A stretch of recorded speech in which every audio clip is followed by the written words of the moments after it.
पिछली श्रृंखला में हमने देखा कि इंद्र के मांगने पर कर्ण जो है वह सहर्ष कवच और कुंडल उतार कर दे देता है, लेकिन उसके बाद जो उसके शरीर से रक्त निकलता है, उसका पूरा शरीर जो रक्त से लथपथ हो जाता है, उसको देख करके इंद्र जो है वह द्रवीभूत हो जाते हैं।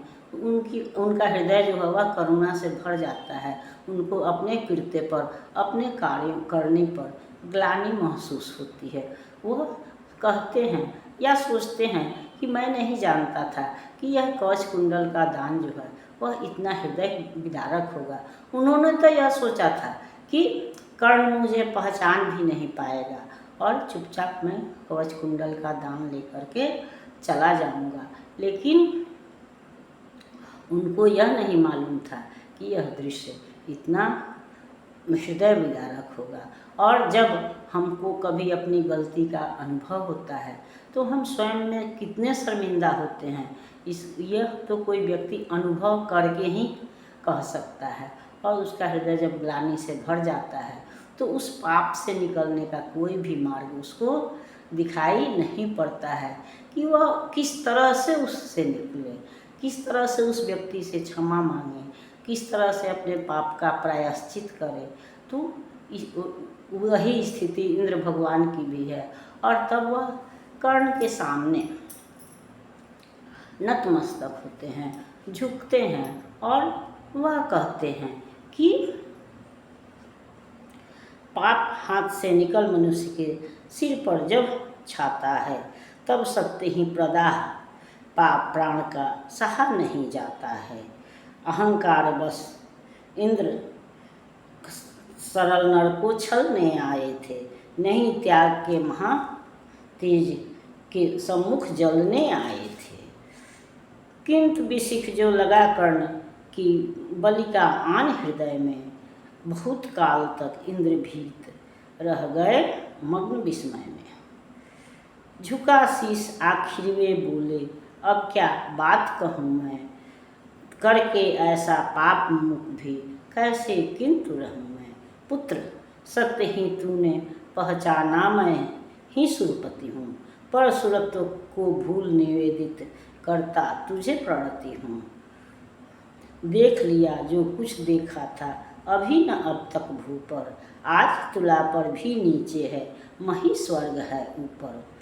क्या कह करूँ प्रबोध जीभ कांपती प्राण हिलते हैं, मांगू क्षमा दान ऐसे तो शब्द नहीं मिलते हैं।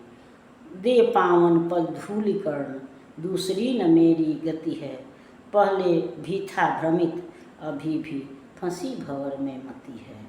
नहीं जानता था कि छद्म इतना संहारक होगा, दान कवच कुंडल का ऐसा हृदय विदारक होगा। मेरे मन का पाप मुझी पर बनकर धूम गिरेगा, वज्र भेद कर तुझे तुरंत मुझ पर भी आन गिरेगा।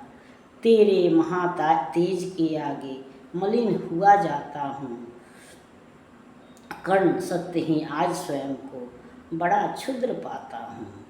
आह खली थी कभी नहीं मुझको यूँ लघुता मेरी, दानी कहीं दिव्य है मुझसे आज छाह भीती। तृण सा दिवस डूबता उगता बहता उतराता हूँ, चुभ रहा मन ही मन लेकिन, घूम रहा मन ही मन लेकिन मिलता नहीं किनारा।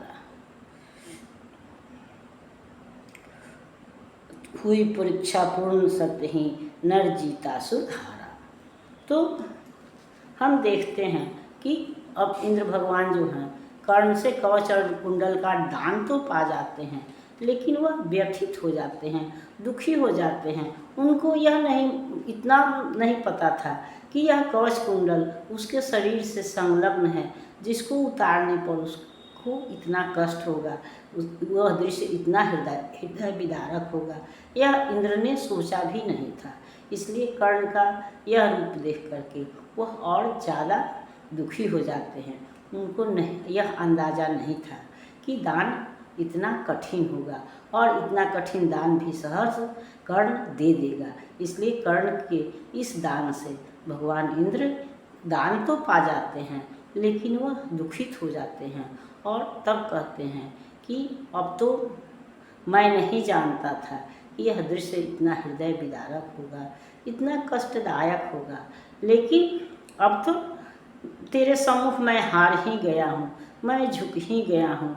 हाँ, मैं ही भगवान इंद्र हूँ, तुमने मुझे सही पहचाना, लेकिन अब मेरी बुद्धि जो है वह पहले भी भ्रमित थी और आज भी भ्रमित है, आज भी दुविधा में हूँ। मुझे पता नहीं समझ में आ रहा है कि मैं इस पाप से, इस कृत्य से कैसे बाहर निकलूं। मुझको कुछ समझ में नहीं आता है।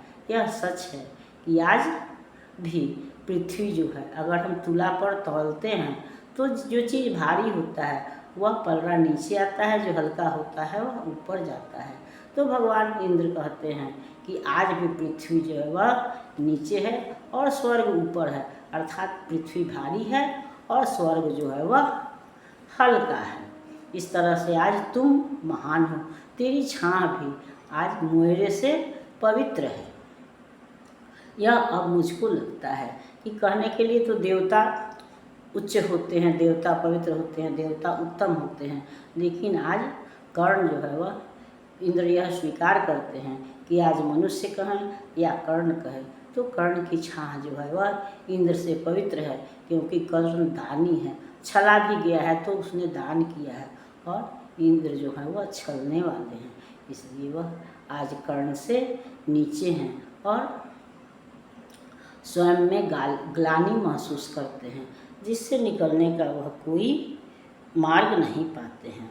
वह कह रहे हैं कि यह सत्य है कि आज मैं अपने को क्षुद्र पाता हूँ, अपने को झुका हुआ पाता हूँ।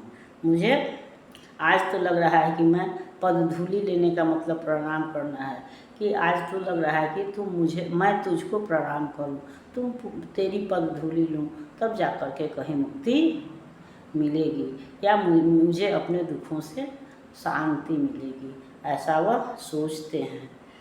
वह कह रहे हैं कि जिस तरह से तिनका जो है वह जल में, नदी की धारा में है, डूबता है, उतराता है, लेकिन किनारे पर आसानी से नहीं पहुंच पाता, उसी तरह से आज मेरा भी मन हो गया है। मैं समझ ही नहीं पाता हूँ कि मैं तुमको क्या कहूँ, क्या नहीं कहूँ, या क्या करके मैं इस पाप से मुक्त हूँ। आज मैं किंग कर्तव्य विमूढ़ हूँ, मुझे कुछ समझ में नहीं आ रहा है, लेकिन यह सत्य है कि आज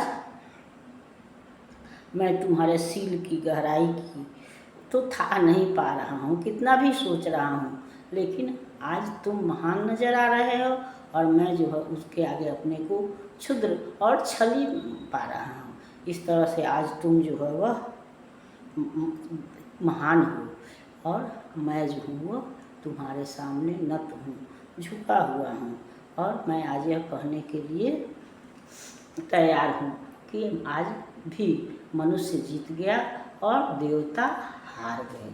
तो इस तरह से इंद्र जो है वह अपनी हार स्वीकार करते हैं और कर्ण से फिर वही वरदान मांगने की प्रार्थना करते हैं। वह कहते हैं कि तुम अगर कुछ मुझसे वरदान मांग लो तो यह मेरे पाप का बोझ जो है वह कुछ कम हो जाए, लेकिन कर्ण स्वयं उनसे कुछ नहीं मांगता।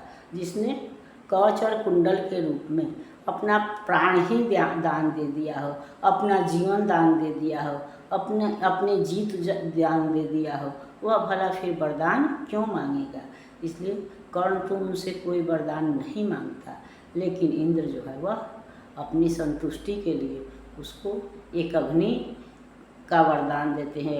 एक अग्नि वह तीर है जो अगर तर्कस से निकल जाएगा तो निश्चित ही है वह कि किसी को मार करके ही तब वापस लौटेगा, जिस पर हम लोग अगली श्रृंखला में विचार करेंगे।